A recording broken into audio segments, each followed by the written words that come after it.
The New Orleans Saints 2022 season isn't technically over with 4 games left to play, but it's basically over. What that means for the team, we got all of that and a little bit of lagniappe for you on today's episode of Locked On Saints. You are Locked On Saints, your daily New Orleans Saints podcast. Part of the Locked On Podcast Network, your team every day.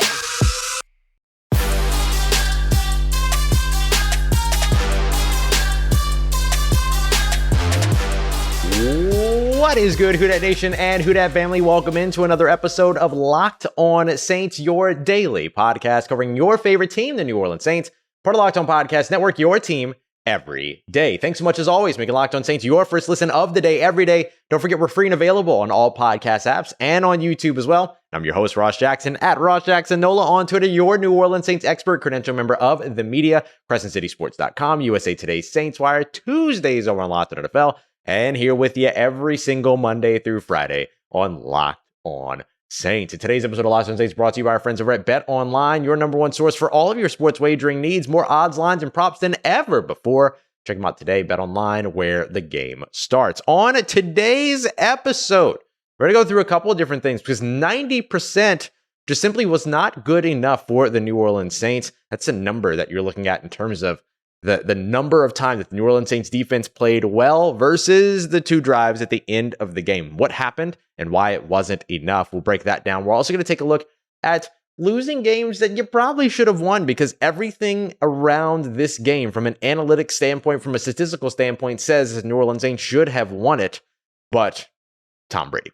Then, and other elements too. We'll break all that down. But first, I want to start off with the fact that the New Orleans Saints still have 4 games left to play this season, but it doesn't feel like it, does it? It feels like this season is already over. And I think if you said to any of the players, hey, your season's over, so blank, you'd probably get your head ripped off. I mean, nobody is looking from within this locker room at the season being over. Sure, they're about as close to being mathematically eliminated as they can be without actually being mathematically eliminated, but that's not really from the playoffs, but that's not really the barometer for what this team and what these players are looking at throughout the rest of the season. They're still playing for contracts. They're playing for their jobs. They're playing for the love of the game. They're playing for their teammates. There's still a lot of reasons that this team is going to go out and compete these last 4 games of the season. So what are you looking for as a New Orleans Saints fan over the course of these next 4 games? We're going to break all of that down too. And just so you also know, by the end of the show, we're also going to speak a little bit on what this podcast is going to be moving forward throughout the rest of the season. Because I'm bringing back 2-a-days, and I'll explain to you how that schedule is going to go and ask you for your feedback as well as we get those started here today on Wednesday. So let's get things off with a look at the New Orleans Saints season thus far, what's left. It's not over. There's still 4 games left. That's what I mean by it's not over. Playoff-wise, things like that, it's over, right? So we can put quotes around one. We're not going to put quotes around the other. So what are you looking for these last 4 games of the season as you're still engaged, still like some football, all of that? Because come January, post-January 8th, you're going to be wishing that there was Saints football one way or another, right? We all go through these like ebbs and flows of that when there's not football, we want it. When there is football, it's easy to be upset about it and things like that. So what you're looking for over the course of these last 4 games is the future, right? You're looking at the young players. I think that the Saints should give Trevor Penning as many reps as they can in at least a couple of the games over the course of the last 4, depending upon how ready he is.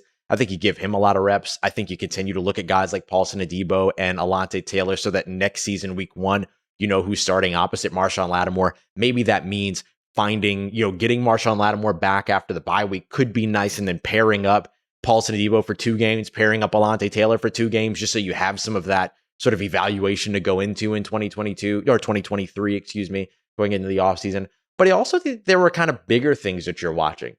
Is there an upcoming scheme change on either side of the football for the New Orleans Saints? Could the New Orleans Saints be struggling on the defense up against these mobile quarterbacks because of their style of play? And does that mean that they end up shifting their style of play going into 2023?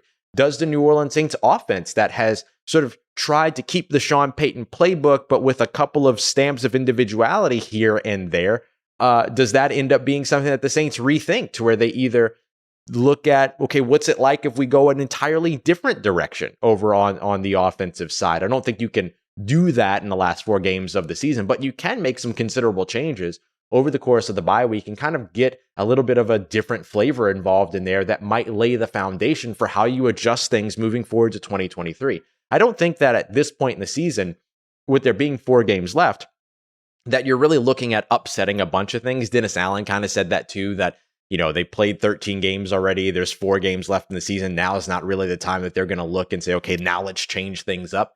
And I kind of get that, but also I see the value in doing it at the same time, right? I mean, if you're in a situation here where you're trying to evaluate players, staff, you're trying to evaluate your game plans, you're trying to evaluate your personality, your identity, which you really haven't been able to pinpoint over the course of this entire season, why not try something new? I'm not talking about big drastic changes or anything like that, but is there an opportunity to look at a different play caller over on offense if you already know that Pete Carmichael's probably not going to be the guy going into 2023? Do you give a guy like Ronald Curry an opportunity there? Do you look over at the defensive side of what it would be like if Ryan Nielsen or Chris Richard were calling the defensive plays? Those might be too big in terms of the changes, but also maybe you start to look at, okay, let's say that they're kind of interested in what more speed options look like over at edge rusher. Do you see a little bit more Carl Granderson if Peyton Turner is able to get back out on the field? Do you see a little bit more Peyton Turner?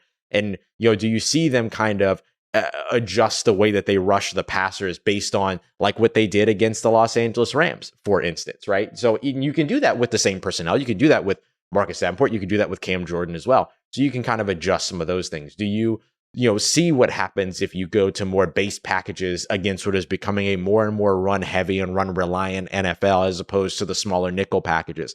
Do you get more looks at guys like Caden Ellis and Juwan Johnson once Juwan Johnson's able to come back healthy? Do you even get a look at some reps between Caden Ellis and Pete Werner on the field at the same time, as that's likely your future at linebacker? Because I think Caden Ellis is an absolute must keep over the course of this offseason. Doesn't mean that you have to necessarily take Demario Davis off the field, but getting a couple of those reps late in games and stuff like that could be of value, or mixing and matching the 3 linebackers throughout a game could be of value. So there's a lot of different ways to evaluate things on the individual basis, but even on the greater game plan, greater scheme basis as well, which could help this organization, which is going to have some big decisions to make over the course of the offseason, make those decisions based on evidence, based on some evaluation that they were able to do in the final, we'll call it quarter of the 2022 season, which could end up impacting the 2023 season. So as far as I'm concerned, try a bunch of stuff. Get a look at different mixes of players. Get a look at your young guys. Get a look at different scheme approaches. Get a look at certain play calls, things like that you maybe didn't get to in other games, or you haven't gotten to, or wouldn't otherwise get to because you're not as desperate to get into the playoffs and things like that. You're not necessarily fighting for your playoff life anymore. You're just kind of evaluating and figuring out where things are going to go. And then that gives you some evidence, some evaluation, some data, some information to utilize when you have to make some big decisions over the course of this offseason. Coming up next, we're going to dive into some analytics, losing games that you should win. What goes into that? How does it happen? We'll break it all down as we continue on with today's episode of Locked On Saints. Today's episode of Locked On Saints is brought to you by Turo. Turo is the world's largest car sharing marketplace available. You're going to be able to find with Turo any car that you want, wherever you want it, from a community of local hosts. You can browse a huge selection of cars for just about any occasion, just about any budget in the UK, US, Canada, and Australia now as well. So you can book a spacious SUV or minivan for a family road trip, or maybe you're looking for something that's classic and luxury style for a special event or a holiday or a birthday or something like that. Maybe you just want to see if an electric car fits into your lifestyle and you want to rent one of those for a week or two so that you can try them out, see if it works for your everyday life. You can do all of that with Turo, and Turo also has many hosts that will even deliver the car directly to you. So you don't have to stand in the lines of the rental car places and things like that, which are just getting crazier and crazier and crazier. You don't have to deal with any of that. So every trip is backed by liability insurance. Terms and conditions and exclusions do apply. Forget boring rental cars. Find your drive today at Turo.com. All right, family, continuing on today's episode of Locked On Saints. Thanks again, as always, making Locked On Saints your first listen of the day. By all metrics, by most metrics at least, whether you look at analytics, you look at statistics, however deep you want to go into it, Monday night's game is a game that the New Orleans Saints should have won. So what goes into losing those games? Conservatism is a big part of that equation. We'll discuss that, and we appreciate you very much again for making us your first listen of the day. Don't forget for your second listen to go and check out Locked On Sports today. Get all of the insight that you need from our Locked On local experts, and only the way that Locked On can provide. Find that on this app, YouTube, or wherever you get your podcasts. All right, so what goes into losing a game that you should have won?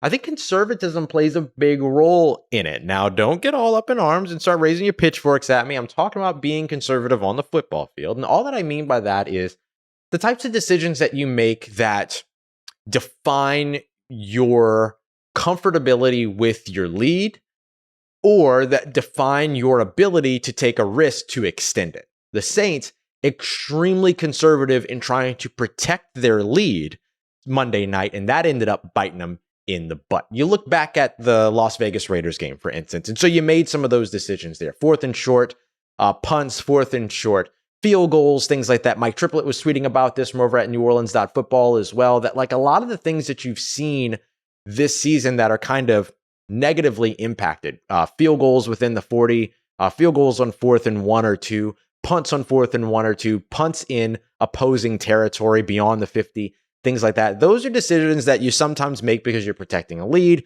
You don't want to throw an interception and give up good field position in a game that a team might be able to help to close out, things like that. You just want to close out that lead, protect it, play it safe, do all those things, and then be able to do it. The difference is, against the Las Vegas Raiders in a 24-point lead, you can do that against Derek Carr, but in a 2-score game at the end with the guy that was tied to have the most game-winning field goal drives in his career, the greatest quarterback of all time in Tom Brady, and it's just a 13-point lead, 2 scores with 5 minutes left, maybe you don't make the same decisions, right? So maybe you look at things a little bit differently. And I think that's the piece that I really wanted to bring to this Analytics Tuesday sort of viewpoint is you can't treat a 24-0 blowout the same way that you treat you can't treat a 24-0 blowout against an adequate, good NFL quarterback against a team that is clearly struggling against you and is shooting itself in the foot consistently, can't get its playmakers involved, all of that. You can't treat that lead the same way that you treat a less than 2-score lead or effectively a 2-score lead, right? But 2 touchdowns get you not tied, but a win. You can't treat that lead when you haven't been able to finish in the red zone, when you still are struggling to convert on 3rd downs, when you can't extend drives, when you're making bad play call decisions, things like that. You can't treat that lead against the greatest quarterback of all time, the guy that has shown you over and over again that he can get it done late in games, the same way. You can't treat those 2 scenarios, those 2 situations the same way. You have to be more aggressive against Tom Brady and the Tampa Bay Buccaneers. You have to be more aggressive against a team that's familiar with you. You have to be more aggressive against a team on the road than you do against a team at home. There's a lot of evidence around, or not a lot of evidence, but there are a lot of reasons to stay away from the conservative choices that the New Orleans Saints made late and really throughout that game against the Tampa Bay Buccaneers. If you are nursing a lead because you feel like your defense has done a good job against that Tampa Bay offense, that's fine. But if you can't get anything done on the offensive side, maybe it's time to be a little aggressive. Maybe it's time to where Mark Ingram has an injury, he runs out 1 yard short, to not go ahead and try to throw the ball. That's a weird time to be aggressive, right? To try to complete a quick slant on 3rd and 1. Why is that the place that you're aggressive? But then 4th and 1, you decide you're just going to punt it away. You might as well go for it. Earlier in the game, there was also a 4th and 2 where the Saints in Tampa territory, where the Saints elected to kick a field goal as opposed to going for it. You might as well go for it. If you're going to be aggressive in a weird way, you should also be aggressive in the ways that make sense. And if you're utilizing the analytics and you're looking at, those types of possibilities, should we go for it here? Should we not go for it here? Wherever, whether you believe in analytics or not, if one tells you to throw on 3rd and 1, it's probably also telling you, if you're using that same module, it's probably also telling you to go for it on 4th and 2 in enemy territory, probably telling you to also go for it on 4th and 1 and not punt out of opposing territory, things like that. So that's really what I wanted to look at here. It's not, it is analytics. It's really more of a conversation around analytics as opposed to like using and looking at the numbers ourselves.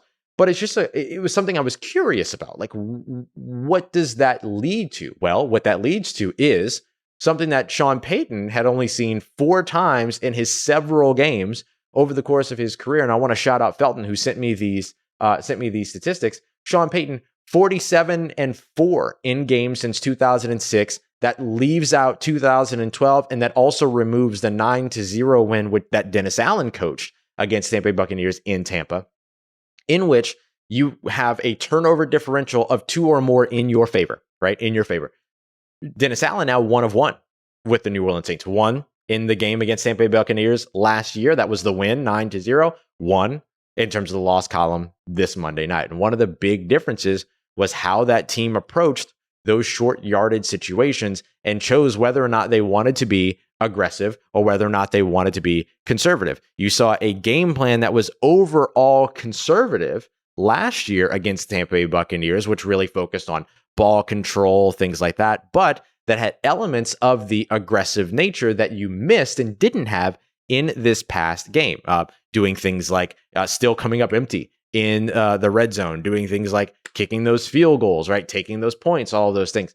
So sometimes it works, sometimes it doesn't. But the way that you are you're sort of protecting the lead in a 24-0 blowout and making the same types of decisions with just a mere 13-point lead against the greatest quarterback of all time, not really the way that you necessarily want to go about it. And we also saw a much more aggressive sort of defense in last year's game versus this game, all that in terms of getting to the quarterback. However, the Saints defensive line, 21 pressures in this game. They did their job. They only got 1 sack, but they definitely did their job. So I think that when you look at where the sort of breakdown of like how you lose a game that you should have won, being overly conservative and overly cautious in trying to protect that lead, that's a big factor in it. So that's what we're looking at here for this Analytics Tuesday. Coming up next, 90%.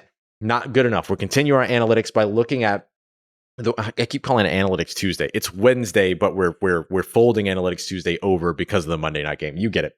But 90% not good enough. What does that number mean? Why is it important, and why you hope to never see it again? We'll break all that down as we continue on and wrap up today's episode of Locked On Saints. We'll also break down a little bit about what our two-a-days are going to be looking like going forward.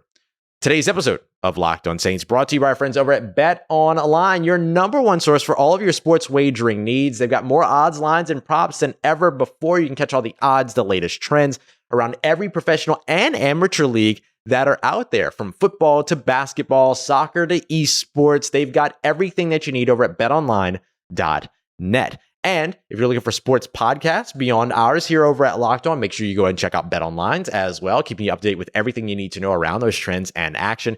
And they've always got it set up for the fastest and easiest way for you to get your betting fix. You can find it all over at Bet Online. Head over to the website today on your mobile device so that you can learn more. That way you can take it with you. You can even do live betting on your mobile device and everything as well. Bet Online, where the game starts.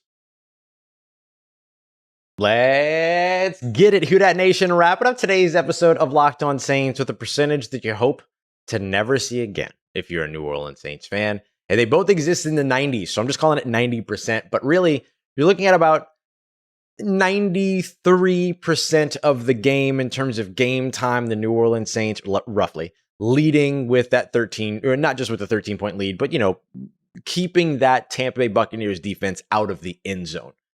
And then with the remaining about 6% of the game, you kind of ended up letting up 2 touchdowns in the final drives. And we mentioned too in the postcast, as well as in the Monday recap or the Tuesday recap episode, that Tom Brady had only thrown for about 168 yards throughout the first 8 drives of the game, right? 3 points for the Tampa Bay Buccaneers during that time.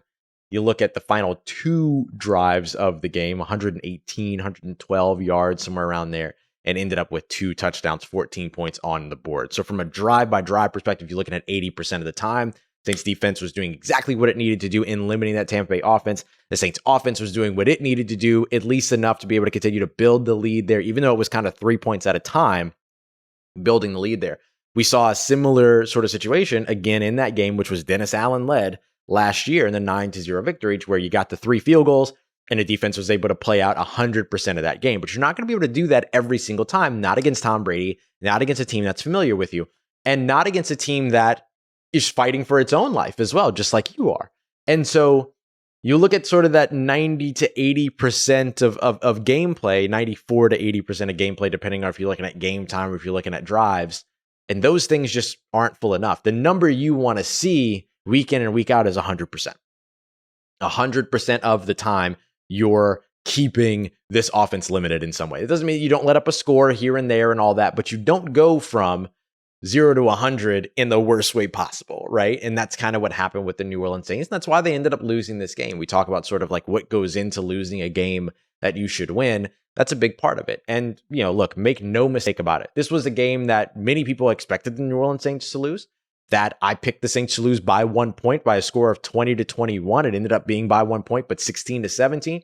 So this isn't a game that I'm going to come in here and be like, oh, well, the Saints should have blah, blah, blah, blah, blah. This kind of ended exactly how many people expected that it was going to end. But when you talk about what could they have done differently, those are some of the big things. We talk about the conservative nature that leads to there. So let's discuss win percentage now. The Saints had about a 98.7% win percentage by the time that or win chance by the time the Tampa Bay Buccaneers took over on their final drive, or the second to final drive, right? Those 2 back-to-back touchdown drives at the end. What were the big swings in everything? Well, one of the big ones, of course, was the first touchdown, right? Which shifted the win percentage by 13.2%. Then you had a punt decision, which we discussed earlier. That's part of the conservative nature of the game plan that we kind of look at and go, okay. Could you make a different decision on second down there? Could you make a different decision? And then, of course, you had the drop pass and all that on third down. But that punt right there, 12.7, ended up being the difference in win percentage in that play. So that between those two plays, 25.9% of the percentage had shifted to Tampa Bay's favor. Then they drive the field, they score a touchdown, and then bam, you shift 62.2%. So that's 88.1% in total in those 3 drives, which were a total of 12, 13, 14, so 27 plays. So again, like 10% of the game ends up deciding the way that this one goes. Then, of course, they end up getting the ball back, and then you get to the end of the game, and then that shifts things all the way up to where it needs to be in favor of the Tampa Bay Buccaneers. So big difference there in terms of how this ended up impacting everything from this New Orleans Saints team making these sort of conservative decisions throughout the game that ended up costing them toward the end of the game. The conservative decisions. Not the conservative decisions, but sort of the conservative play style over on the defensive side, which comes with trying to protect the lead and trying to keep everything in front of you, not necessarily going full attack mode, things like that, because you don't want to give anything up over the top. It didn't work, right? They got nickeled and dimed all the way down the field, and then bam, they ended up giving up the 2 touchdowns, one to Cade Otton, who was just a menace against the New Orleans Saints, and then, of course, one touchdown to Rashad White, who is extremely talented also. So that ends up being the difference for you here. And so those are the percentages that like you never want to see again from the New Orleans Saints. Like you just want to see 100% one way or another, but that heartbreaking shift from 90%, 80% of the 90% of the game clock, 93% of the game clock, 80% of the drive chart, and then 98%, 99% when it comes to win percentage. You want to see all those things at 100 moving forward, which is a lot to ask for, but certainly would make you feel a lot better. All right. So that's where we are in terms of things in closing the book on that loss to the Tampa Bay Buccaneers. We'll look at a couple little things as well, because we'll shift our Film Watch Wednesday into Thursday since we don't have crossover Thursday this week with it being a New Orleans Saints bye week. So that will help us kind of look at a couple of other things. But I'm going to expand our Film Watch beyond just this past Monday's game. We'll go into a little bit more of some of those scheme adjustments, things like that maybe the Saints can try, or maybe the Saints can lean in a little bit more on in these last 4 contests, especially with 2 familiar opponents on the way in the Atlanta Falcons next week, and then closing the season against the Carolina Panthers at home.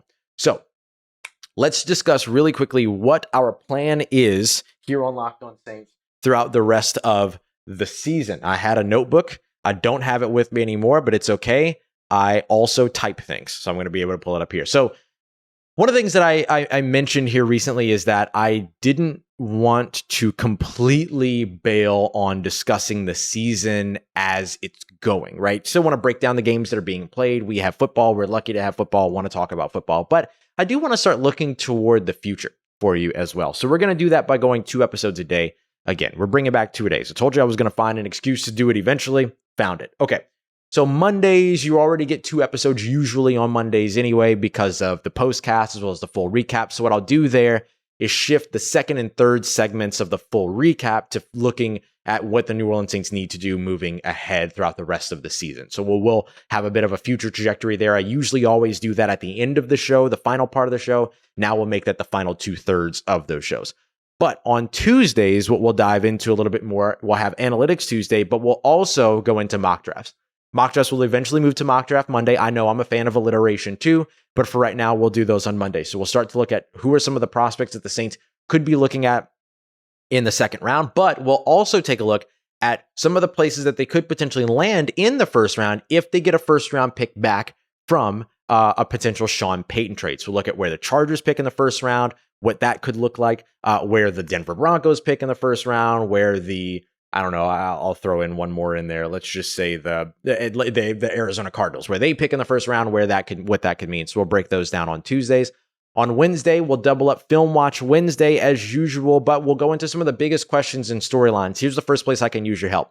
What do I call that episode, right? I want to talk about things there like coaching staff changes, like must walk free agents, trade talks, salary cap, contract talk, biggest questions, biggest storylines, looking ahead to the offseason with some of the big things that we'll discuss there. So help me out with the name on those Wednesdays.